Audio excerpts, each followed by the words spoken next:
اعوذ باللہ من الشیطان الرجیم بسم اللہ الرحمن الرحیم توکلت علی الحی الذی لا یموت فوضوا امری الی اللہ ان اللہ بصیر بالعباد وما توفیقی الا باللہ۔ مولا امیر المومنین حضرت علی علیہ السلام فرماتے ہیں اعقلکم اتوعکم، آپ میں سب سے زیادہ عقل مند وہ شخص ہے جو خدا کی زیادہ اطاعت اور فرما برداری کرتا ہے۔ اعقلکم اتوعکم، آپ میں سب سے زیادہ عقل مند وہ شخص ہے جو خدا کی زیادہ اطاعت اور فرما برداری کرتا ہے۔ بے شماری جیسا کہ آپ میرے عزیز جانتے ہیں، کل سے خدا کے لطف اور کرم کے ساتھ جو ہے کتاب لومہ دمشقیہ کو شروع ہم نے کیا تھا، اور کل جو ہے تھوڑا ابتدائی باتیں تھیں۔ شہید اول کے بارے میں تھوڑا سا تعارف کروایا، شہید ثانی کے بارے میں عرض کیا، لومہ کا معنی کیا ہے وہ بتایا، طہارت کی لغوی اور اصطلاحی تعریف کی تھی آپ کی خدمت میں عزیزوں کے۔ اور آج جو ہے وہ یہ بات ہوگی آپ کی خدمت میں کہ وہ جو طہارت کی تعریف ہے، ٹھیک ہے نا، اس کے اوپر تقریباً 4 اشکال جو ہے نا اس کے اوپر وارد ہو رہے ہیں۔ میں نے آج آپ کی خدمت میں وہ جو اشکال ہیں تعریف کے اوپر وہ بیان کرنے ہیں، لیکن آپ نے خصوصاً توجہ کرنی ہے، مطلب بالآخر دقیق ہے، آپ کی توجہ کے بغیر وہ حل ہونے والا نہیں ہے۔ وہ میرے عزیزوں کیا ہے؟ طہارت کی ہم نے لغوی تعریف کی تھی، ٹھیک ہے، کہ طہارت کا لغوی معنی ہے النظافت، اور شرعاً یہ کی تھی، ٹھیک ہے، استعمال طہور مشروط بالنیت، طہور کا استعمال کرنا جو مشروط ہے نیت کے ساتھ، استعمال طہور مشروط بالنیہ ہیں۔ اب یہاں جناب علی آپ کی خدمت میں جو میں نے بیان کرنا ہے کہ مشروط بالنیت کی قید لگائی تو کپڑے سے نجاست کا دور کرنا، بدن سے نجاست کا دور کرنا، یہ تو ہو گیا جناب علی، زائل ہو گیا، ٹھیک ہے۔ تو باقی پھر کیا بچ گیا جی؟ باقی اس تعریف میں استعمال و طہور مشروط بالنیہ، طہارت کے اندر کیا بچ گیا آگا جان؟ طہارت ثلاث، وضو، غسل، تیمم، وضو، غسل، تیمم، یہ اس تعریف کے اندر باقی رہ گئے۔ وہ طہارت، وضو، غسل، تیمم واجب ہو، مستحب ہو، مبیح ہو، غیر مبیح ہو، ٹھیک ہے نا، یہ جناب نا طہارت کی تعریف کے اندر باقی رہ جاتے ہیں، باقی رہ جاتے ہیں طہارت ثلاث، وضو، غسل، تیمم، اور پھر یہ وضو، غسل، تیمم واجب ہو، مستحب ہو، مبیح ہو، غیر مبیح ہو، یہ اس تعریف کے اندر باقی رہ جاتے ہیں۔ ٹھیک ہو گئی بات آگا جان؟ اب آپ نے توجہ کرنی ہے، جو میں نے کہا نا شروع میں کہ اس تعریف کے اوپر 4 اشکال ہیں۔ تعریف کون سی؟ استعمال طہور مشروط بالنیت، طہور کا استعمال کرنا مشروط بالنیت ہے، لیکن وہ مشروط ہے نیت کے ساتھ، ٹھیک ہے۔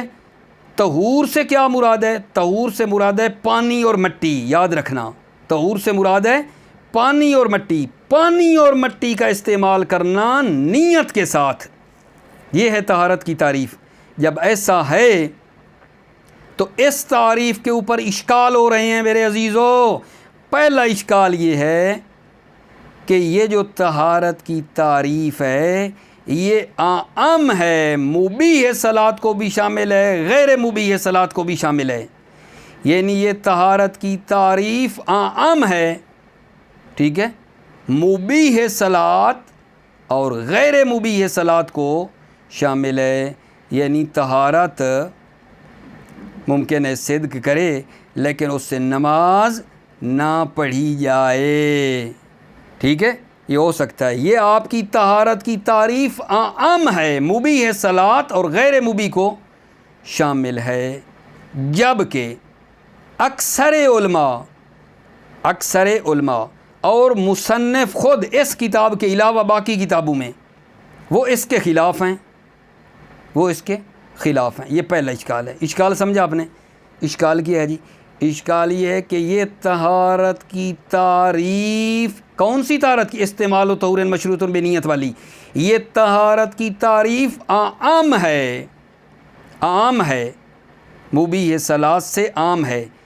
یعنی ممکن ہے طہارت کی تعریف صدق کرے اور اس سے نماز بھی نہ پڑھی جائے، ہو سکتا ہے، عام ہے. طہارت کی تعریف عام ہے، مبیح اور غیر مبیح کو شامل ہے. جبکہ علماء اکثر اور خود مصنف اس کتاب کے علاوہ اس کے خلاف ہیں. یہ پہلا اشکال ہے. وہ کیا کہتے ہیں؟ اکثر علماء کیا کہتے ہیں؟ وہ کہتے ہیں طہارت وہ ہوتی ہے جو مبیح صلاۃ ہو. آپ کی طہارت کی تعریف عام ہے، مبیح اور غیر مبیح کو شامل ہے. جبکہ اکثر علماء کہتے ہیں کہ طہارت وہ ہوتی ہے جو مبیح صلاۃ ہو. یہ پہلا اشکال ہو گیا جی. دوسرا اشکال یہ ہے میرے عزیزو کہ یہ تعریف معنی اغیار نہیں ہے. آپ نے پڑھا ہے نا منطق میں کہ تعریف جامع بھی ہونی چاہیے اور معنی بھی ہونی چاہیے. تعریف جامع ہو اور معنی بھی ہو. یہ تعریف معنی اغیار نہیں ہے. دوسرا اشکال یہ ہے معنی اغیار نہیں ہے. غسل مستحب، وضو جو غیر رافع ہے، وضو غیر رافع سے کیا مراد لیں گے؟ وضو جو ایک حیض والی عورت کرتی ہے ذکر کرنے کے لیے مصلی پہ بیٹھ کر، ٹھیک ہے، یہ وضو غیر رافع ہے. یا جنابت والا بندہ جو وضو کرتا ہے کھانے پینے کے لیے، یہ وضو غیر رافع ہے. غسل مستحب، وضو غیر رافع اور تیمم جو بدل ہے ان کا، غسل مستحب اور وضو غیر رافع کا، اگر ہم قائل ہو جائیں کہ ان کے بدلے میں تیمم بھی کیا جا سکتا ہے، ٹھیک ہے یا نہیں، ان کے ذریعے سے آپ کی تعریف ٹوٹ جاتی ہے. دوسرا اشکال کیا ہے؟ یہ تعریف استعمال و طہور مشروط بالنیت والی معنی اغیار نہیں ہے. تعریف معنی اغیار بھی ہو، غیروں کو شامل نہ ہونے دے، منع کرے، معنی اغیار ہو، اغیار کو منع کرے، تعریف یہ ہوتی ہے. جبکہ یہ تعریف غسل مستحب، وضو غیر رافع اور تیمم جو ان کے بدلے میں ہے، ان کو یہ آقا جان دور نہیں کر رہی ہے. آپ کی تعریف غسل مستحب کو بھی شامل ہے. جو بندہ غسل مستحب کرتا ہے، استعمال طہور مشروط بنیت ہے یا نہیں؟ پانی استعمال کیا اس نے، ٹھیک ہے، نیت کی ہے یا نہیں؟ نیت بھی کی ہے، تو تعریف تو غسل مستحب کو بھی شامل ہے، وضو غیر رافع کو بھی شامل ہے. جو حیض والی عورت وضو کرتی ہے ذکر کرنے کے لیے، وہ بھی استعمال و طہور مشروط بنیت ہے. جو تیمم کرتا ہے ان کے بدلے میں، وہ بھی نیت ہے، ٹھیک ہے یا نہیں؟ اور استعمال طہور بھی ہے، ٹھیک ہے. آپ کی تعریف معنی اغیار نہیں ہے. یہ اشکال کرنا چاہ رہا ہوں آقا جان، بار بار کہہ رہا ہوں، کیونکہ یہ تعریف غسل مستحب کو بھی شامل ہو رہی ہے، وضو غیر رافع کو بھی شامل ہے، تیمم جو ان کے بدلے میں ہوتا ہے ان کو بھی شامل ہے. جبکہ ان کو تعریف دور کرتی، ان کو شامل نہ کرتی، یہ تعریف آپ کی ان کو بھی شامل ہے، ٹھیک ہے. تیسرا اشکال یہ ہے، وہ بھی نا معنی اغیار ہونے کے لحاظ سے. تیسرا اشکال بھی تعریف پر معنی اغیار ہونے کے لحاظ سے ہو رہا ہے. وہ کیا ہے آقا جان؟ توجہ فرمائیں. وہ کیا ہے؟ وہ یہ ہے کہ ہر ایک وضو غسل تیمم، وضو غسل تیمم میں ہر ایک کے بعض کو انجام دے دیں تو یہ استعمال طہور مشروط بنیت ہے یا نہیں؟ بھائی ہے. دیکھو میں وضو کر رہا ہوں، میں صرف چہرہ دھوتا ہوں، وضو کرتا ہوں قربتاً اللہ، میں نے پانی کو استعمال کیا، طہور کا استعمال ہے، نیت بھی میں نے کی، صرف میں نے چہرہ جو دھویا ہے. آپ کی تعریف استعمال و طہور مشروط بالنیت صرف چہرے کے دھونے سے صادق آ رہا ہے یا نہیں؟ جبکہ کیا صرف چہرہ دھو لیں تو وہ وضو ہو جاتا ہے، وہ طہارت ہو جاتی ہے. آپ کی تعریف وضو غسل یا تیمم میں بعض کو بھی انجام دیں تو صادق ہے، جبکہ یہ طہارت اصطلاحی نہیں ہے، صرف چہرہ دھونے سے وضو ہو جاتا ہے، بتاؤ مجھے، لیکن تعریف تو شامل ہو رہی ہے۔ غسل، کوئی سر و گردن دھو لے، استعمال و طور مشروط بنیت ہے یا نہیں؟ سر گردن دھو کے تعریف صادق آ رہی ہے، جبکہ یہ غسل کہلائے گا؟ نہیں کہلائے گا، یہ طہارت نہیں کہلائے گی۔ اسی طرح تیمم، کوئی چہرے کا تیمم کرے، ہاتھوں پہ جو پھیرنا ہے ابھی تک نہ پھیرے۔ بھائی توجہ فرمائی، وضو، غسل، تیمم میں ہر ایک کے بعض کو بھی انجام دے دیں تو تعریف صادق آ رہی ہے، جبکہ یہ طہارت نہیں ہے، طہارت نہیں ہے۔ آپ کی تعریف ان کو بھی شامل ہے۔ یہ بھی ہے اشکال معنی اغیار ہونے کے لحاظ سے کہ آپ کی تعریف وضو، غسل، تیمم میں سے ہر ایک کے بعض کو بھی شامل ہے، ٹھیک ہے، جبکہ یہ طہارت نہیں ہے، ٹھیک ہے۔ 3 اشکال ہو گیا گا جان۔ چوتھا اشکال میرے عزیزو یہ ہے، ٹھیک ہے، کہ اگر کوئی کپڑے کے پاک کرنے کی نظر کرے کہ میں کپڑے کو پاک کروں گا، اگر میرا فلاں کام ہو گیا تو میں کپڑے کو پاک کروں گا، تو جب نظر کرے گا تو نظر میں تو نیت ہوتی ہے۔ کپڑے کو پاک کرنے کے لیے جب وہ نظر کرے اور پھر اس کو پاک کرے نیت کے ساتھ، کپڑے کو پاک کرے نیت کے ساتھ، استعمال و طور مشروط بنیت ہے یا نہیں؟ بولو۔ آپ کہیں گے جی ہے، مگر کیا کپڑے کو پاک کرنا یہ طہارت ہوتی ہے؟ اس کو تو علماء طہارت نہیں کہتے۔ آپ کی تعریف تطہیر ثوب کو بھی شامل ہے اگر کسی نے نظر کی ہو تو، جبکہ یہ طہارت نہیں کہلاتی ہے، ٹھیک ہے۔ یہ جناب علی بنتے ہیں تقریباً ٹوٹل 4 اشکال ہیں جو اس تعریف کے اوپر کیے گئے ہیں، ٹھیک ہے۔ بہت ہی مہم اور آپ کی توجہ میں نے شروع میں کہی بڑی ضروری ہے۔ جناب آج کے درس میں کیا کہا ہے؟ ساری بات گڑبڑ تو نہیں ہو گئی؟ کیا ہوا؟ بات یہ ہوئی ہے جناب کہ یہ جو کل ہم نے تعریف کی تھی، استعمال و طہور مشروط بالنیہ، اور طہور سے مراد پانی اور مٹی ہے، اس تعریف کے اوپر 4 اشکال کیے گئے ہیں۔ پہلا اشکال یہ کیا گیا ہے کہ یہ طہارت کی جو تعریف کی ہے یہ عام ہے، مبیح صلاۃ کو بھی شامل ہے اور غیر مبیح کو بھی شامل ہے، جبکہ اکثر علماء کی نظر میں طہارت وہ ہوتی ہے جو مبیح صلاۃ ہو۔ آپ کی تعریف غیر مبیح کو بھی شامل ہے، جبکہ اکثر علماء اور مصنف بھی اس کتاب کے علاوہ کہتے ہیں کہ طہارت یعنی وہ جو مبیح صلاۃ ہو۔ یہ پہلا اشکال ہوا۔ اور دوسرا اشکال یہ کیا ہے اپنے عزیزوں کو کہ بھائیو یہ تعریف معنی اغیار نہیں ہے، تعریف جامع بھی ہو معنی بھی ہو، یہ تعریف معنی اغیار نہیں ہے۔ کیوں جی؟ یہ تعریف آپ کی غسل مستحب کو بھی شامل ہے، وضو غیر رافع کو بھی شامل ہے، تیمم جو ان کے بدلے میں ان کو بھی شامل ہے، جبکہ شامل نہ کرے تعریف، ان کو رد کرے، جبکہ تعریف شامل کر رہی ہے ان کو معنی اغیار نہیں ہے۔ ٹھیک ہو گئی بات؟ اور تیسرا اشکال بھی معنی اغیار ہونے کے لحاظ سے کیا ہے، وہ کیا ہے جی؟ کہ وضو، غسل اور تیمم میں سے ہر ایک کے بعض کو بھی انجام دے دیں تو استعمال و طور مشروط بنیت ہے، جبکہ یہ طہارت نہیں ہے، ٹھیک ہے۔ مثال میں دے چکا ہوں، وضو میں کوئی صرف چہرہ دھو لے، استعمال و طور مشروط بنیت ہے یا نہیں؟ مگر یہ وضو ہو گیا، کیا طہارت ہے؟ نہیں، کوئی نہیں۔ غسل میں سر گردن دھو کے کھڑا ہو جائے کہ میری طہارت ہو گئی، ہو گیا؟ نہیں ہوا۔ تیمم میں بھی اسی طرح کا جان۔ تو بات یہ ہر ایک وضو، غسل، تیمم کے بعض کو بھی انجام دینے سے آپ کی تعریف صادق آ رہی ہے، جبکہ یہ طہارت نہیں ہے۔ 3 اشکال۔ چوتھا اشکال یہ ہے کہ کوئی کپڑے کے دھونے کی نظر کرے کہ میں کپڑے کو پاک کروں گا، آپ کی تعریف صادق آتی ہے، جبکہ یہ طہارت نہیں ہے۔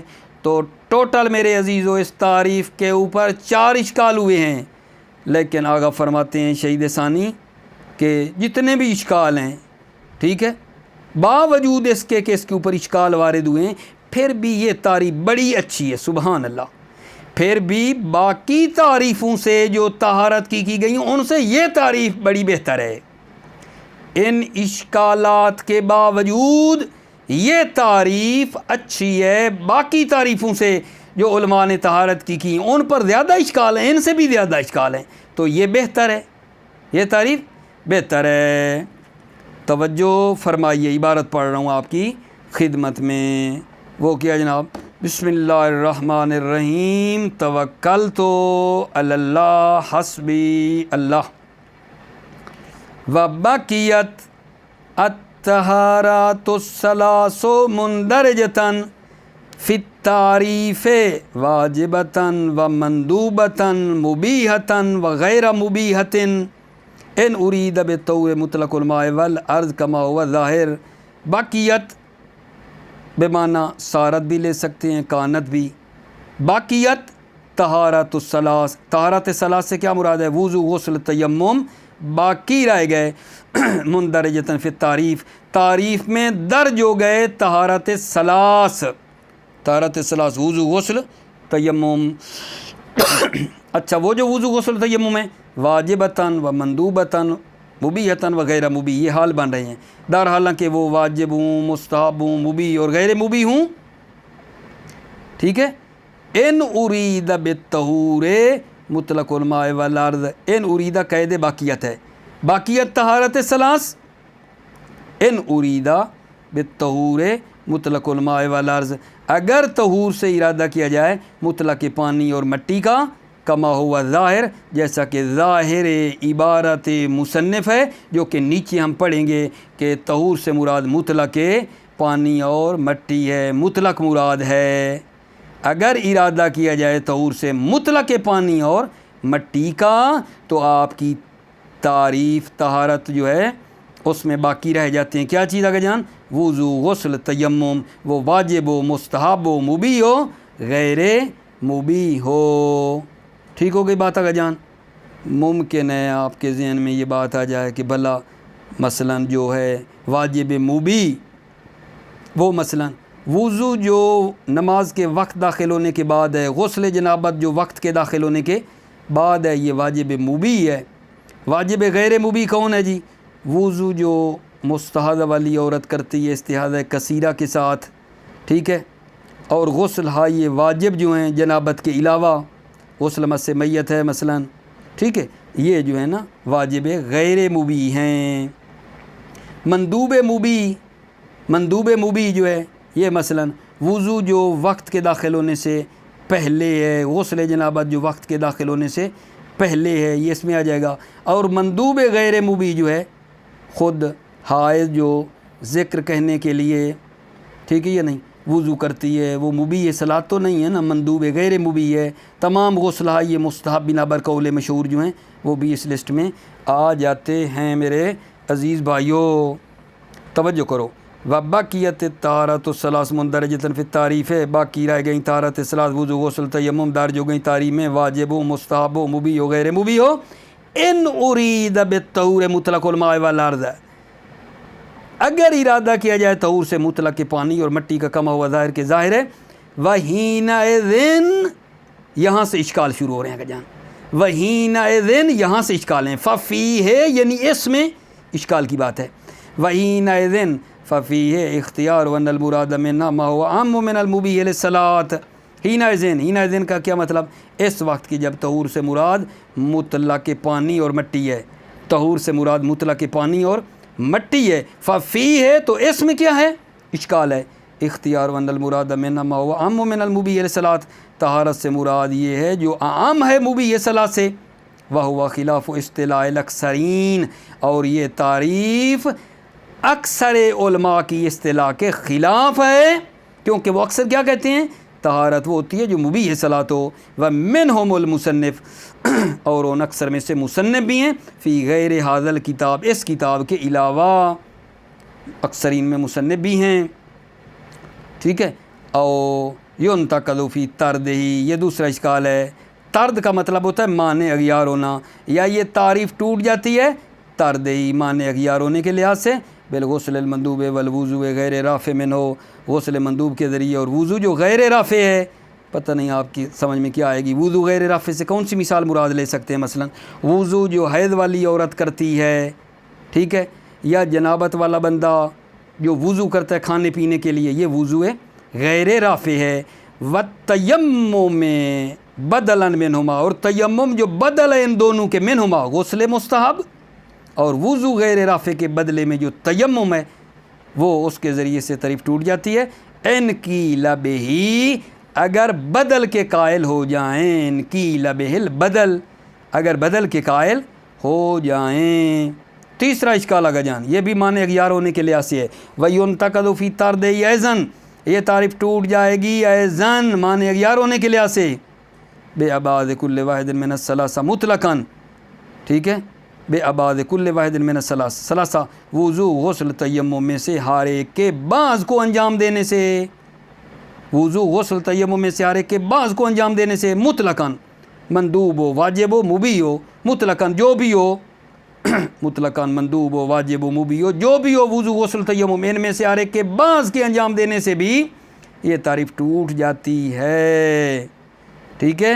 يُنْتَقَدُ فِي طَرْدِهِ، تعریف ٹوٹ جاتی ہے معنی اغیار ہونے کے لحاظ سے، کیا بلا، ان وضو غسل تیمم میں سے مندوب و واجب و مبیح و ہر ایک کے بعض کے انجام دینے سے، کیونکہ بعض کے انجام دینے کو بھی یہ تعریف شامل ہے جبکہ شامل نہیں ہونی چاہیے۔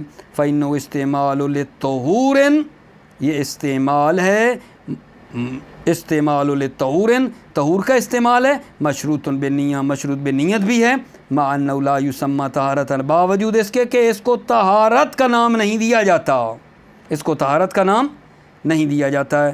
وبما لو نظر تطہیر الثوب ونحوہ من النجاسۃ ناویاً، وبما، اور اسی طرح تعریف ٹوٹ جاتی ہے بما لو نظر، اگر وہ نظر کرے کپڑے کے پاک کرنے کی اور اس کی مانند نجاست کے دور کرنے کی، ناویاً در حالانکہ وہ نیت کرے، فإن النظر منعقد لرجحانہ، ٹھیک ہے یا نہیں؟ یہ سوال مقدر کا جواب ہے کہ یہ جی تطہیر ثوب کی نظر ہو سکتی ہے، جی ہو سکتی ہے، کیونکہ رجحان نظر اس کی منعقد ہوتی ہے جس میں رجحان پایا جائے کپڑے کو پاک کرنا اچھا ہے یا نہیں۔ فإن النظر منعقد لرجحانہ، نظر منعقد لرجحان التطہیر، بنیت تطہیر کے رجحان ہونے کی بنا پر نظر منعقد ہے۔ وَمَعَ ذَلِكَ فَهُوَ مِنْ أَجْوَدِ التَّعْرِيفَاتِ، مع ذَلِكَ، ذَلِكَ کا اشارہ کیا ہے، ان تمام اشکالوں کے باوجود، فَهُوَ مِنْ أَجْوَدِ التَّعْرِيفَاتِ، یہ بہترین تعریف ہے، فی ھذا الباب، اس باب میں، فی ھذا کو متعلق کس کے کرو گے، فی کو اجود کے، من اجود التعریفات فی ھذا الباب، اس باب طہارت میں یہ بہترین تعریف ہے اشکالوں کے باوجود۔ کیوں جی؟ لکثرت ما یرد علیہا من النقود، کیونکہ بہت زیادہ ہیں ما یرد علیہا، جو تعریفوں کے اوپر وارد ہوتے ہیں، من النقود، من بیان ہے ما کا، جو اس تعریفوں کے اوپر وارد ہوتے ہیں، من النقود، جو اشکال وغیرہ وارد ہوتے ہیں وہ بہت زیادہ ہیں۔ دوبارہ وَمَعَ ذَلِكَ فَهُوَ مِنْ أَجْوَدِ التَّعْرِيف، ان تمام اشکالوں کے باوجود یہ تعریف بہترین تعریف ہے، فی ھذا الباب، اس باب میں، کیوں؟ لکثرت ما یرد علیہ من النقود، کیونکہ بہت زیادہ ہیں، من النقود، جو اشکال وارد ہوتے ہیں، علیہ، ان تعریفات پر، جو باقی تعریفیں ان پر اشکال زیادہ وارد ہوتے ہیں۔ اس کے بعد انشاءاللہ میرے عزیزو ہم نے آپ کی خدمت میں یہ جو کہا نا استعمال و طہورن، میں نے تو آپ کو پہلے ہی بتا دیا کہ طہور سے مراد پانی اور مٹی ہے تاکہ آپ حیرت میں نہ رہیں، لیکن کل انشاءاللہ باللطف خدا ہم یہ آپ کی خدمت میں عرض کریں گے کہ طہور سے مراد کیا ہے۔ طہور سے مراد بتائیں گے کہ پانی اور مٹی ہے، تو پانی کے پاک ہونے کی دلیل کیا ہے اور مٹی کے پاک ہونے کی دلیل کیا ہے، ٹھیک ہے۔ یہاں توضیح المسائل تو ہم نہیں پڑھ رہے کہ ایسے ایک مسئلے کو بتا دیں، نہیں، دلیلیں لائیں گے آپ کی خدمت میں کہ اس کی دلیل کیا ہے، اس کی دلیل کیا ہے اور کیا درست ہے۔ موفق مؤید رہو عزیزو، سلامتی آپ کی، السلام علیکم ورحمۃ اللہ وبرکاتہ۔